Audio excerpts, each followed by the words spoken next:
حیدرآباد میں 5 ڈاکوؤں نے ڈاکٹر کے اہل خانہ کو یرغمال بنا کر گھر کا صفایا کر دیا۔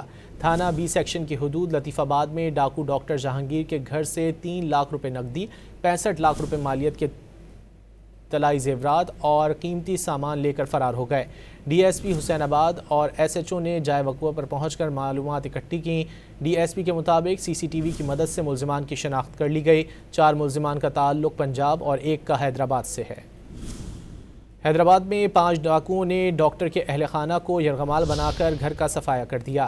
تھانہ بی سیکشن کی حدود لطیف آباد میں ڈاکو ڈاکٹر جہانگیر کے گھر سے 3 لاکھ روپے نقدی، 65 لاکھ روپے مالیت کے طلائی زیورات اور قیمتی سامان لے کر فرار ہو گئے۔ ڈی ایس پی حسین آباد اور ایس ایچ او نے جائے وقوع پر پہنچ کر معلومات اکٹھی کی۔ ڈی ایس پی کے مطابق سی سی ٹی وی کی مدد سے ملزمان کی شناخت کر لی گئی۔ 4 ملزمان کا تعلق پنجاب اور ایک کا حیدرآباد سے ہے۔ حیدرآباد میں 5 ڈاکوؤں نے ڈاکٹر کے اہل خانہ کو یرغمال بنا کر گھر کا صفایا کر دیا۔ تھانہ بی سیکشن کی حدود لطیف آباد میں ڈاکو ڈاکٹر جہانگیر کے گھر سے 3 لاکھ روپے نقدی، 65 لاکھ روپے مالیت کے طلائی زیورات اور قیمتی سامان لے کر فرار ہو گئے۔ ڈی ایس پی حسین آباد اور ایس ایچ او نے جائے وقوع پر پہنچ کر معلومات اکٹھی کی۔ ڈی ایس پی کے مطابق سی سی ٹی وی کی مدد سے ملزمان کی شناخت کر لی گئی۔ 4 ملزمان کا تعلق پنجاب اور ایک کا حیدرآباد سے ہے۔